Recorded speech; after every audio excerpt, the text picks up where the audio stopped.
घुमारवीं में आम आदमी पार्टी के अधिकृत प्रत्याशी तथा प्रसिद्ध समाजसेवी राकेश चोपड़ा ने कहा कि पूरे प्रदेश में आम आदमी पार्टी की जबरदस्त लहर है। प्रदेश की जनता दोनों प्रमुख राजनीतिक दलों की कार्यशैली से परेशान है।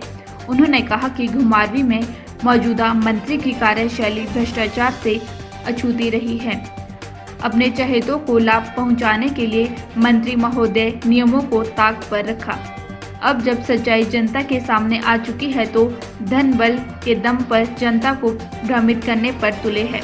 उन्होंने कहा कि घुमारवीं की हर पंचायत और गांव में ग्रामीण आम आदमी पार्टी की नीतियों को दिल खोलकर समर्थन दे रहे हैं।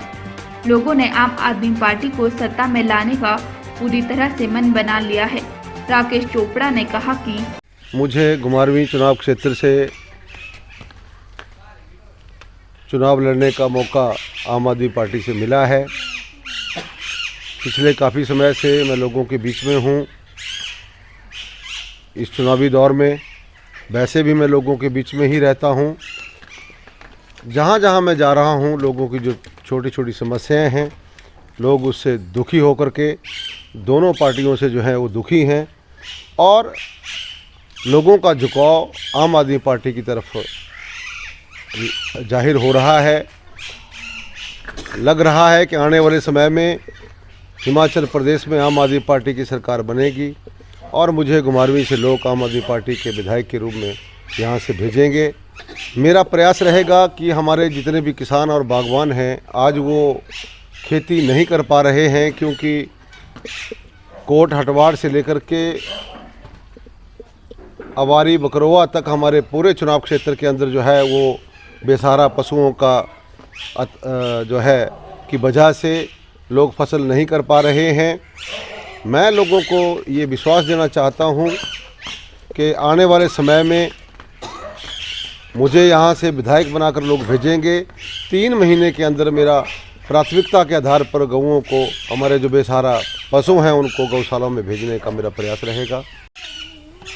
रोगी कल्याण समिति का गठन जब सरकार हिमाचल प्रदेश में नई सरकार बनती है तो उसका गठन किया जाता है और उस गठन में उन लोगों को चुना जाता है, भेजा जाता है जो लोग रोगियों के कल्याण के लिए कार्य करें।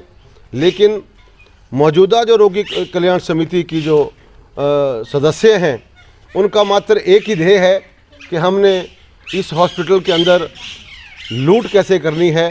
और उस लूट की अगर बात करें, अभी हाल ही में एक 4 और 5 लाख के बीच में जो मशीन, हमारी जो टेस्ट करने की मशीन है जिसमें ब्लड टेस्ट और जो अन्य टेस्ट किए जाते हैं, उस मशीन को लगभग 9 लाख रुपए के करीब जो है उसमें ख़रीदा गया। उसके कारण तो मैं ये समझता हूँ कि मंत्री महोदय ही बता सकते हैं या बीएमओ महोदय बता सकते हैं कि वो किस ढंग से ली गई, उसकी औपचारिकता कैसे पूरी की गई। इसके बारे में मैं इससे ज़्यादा नहीं कहना चाहता हूँ। मैंने लोगों से चुनाव के समय जो वायदे किए थे, जैसे जैसे मंत्री हमारे विधायक महोदय चुने गए, हमने लोगों की समस्याएं उनके सामने रखी, लेकिन उन्होंने उन समस्याओं को ध्यान में ना लेकर के मुझे ही दरकिनार किया। जैसे एक दूध से मक्खी को फेंका जाता है, उस ढंग से मुझे इन्होंने दरकिनार किया है। लेकिन मैं उसके बावजूद लोगों के साथ जुड़ा हूँ। मेरा एक शौक़ है लोगों के साथ रहना और आगे भी मैं एक सामाजिक कार्यकर्ता के रूप में लोगों के साथ रहूँगा। सरकार ने लोगों के बीच में अच्छे काम किए होते, शिक्षा के क्षेत्र में, स्वास्थ्य के क्षेत्र में। गांव में जाते हैं, कहते हैं जी 100 वाट का बल्ब लगा करके 0 वाट की जो है की तरह लगता है, वोल्टेज की कमी है। घर घर में नल की बात करते हैं, लोगों को 8-8 दिन, 5-5 दिन, 6-6 दिन पानी लोगों घर में नहीं आता है। इसके अलावा क्षेत्र में, स्वास्थ्य के क्षेत्र में अगर देखें तो अगर हॉस्पिटल में जाते हैं तो डॉक्टर नहीं हैं। और ट्रांसपोर्ट व्यवस्था की अगर बात करें, जिस रूट पे 52 सीटर बस खाली जाती है उसमें 4 सवारियां होती हैं और जिस रूट पे लोग पैदल चले होते हैं वहाँ बस की कोई सुविधा नहीं है। इन सब चीज़ों को ध्यान में रखकर जो है लोग इस बारी सरकार को बदलने के मूड में हैं और आम आदमी पार्टी की सरकार को हिमाचल प्रदेश के लोग जो है वो देखना चाहते हैं। सब्जी मंडी की बात है, हिमाचल प्रदेश में सरकार की कई योजनाएं चली हैं जिसमें किसानों बागवानों की जो फसल है उसको एक सही ढंग से उसको बेचने के लिए एक स्थान मुहैया करवाया जाए, उसके लिए सब्जी मंडी का जो है वो निर्माण हुआ है।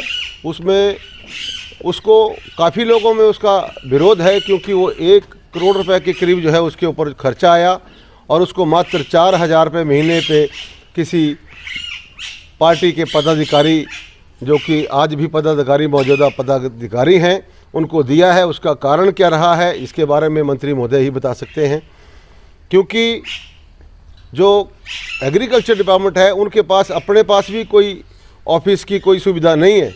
उसके बावजूद उसको ऐसी क्या मजबूरी हुई कि वो सब्जी मंडी जो है वो लोगों को एक पार्टी के पदाधिकारी को देनी पड़ी।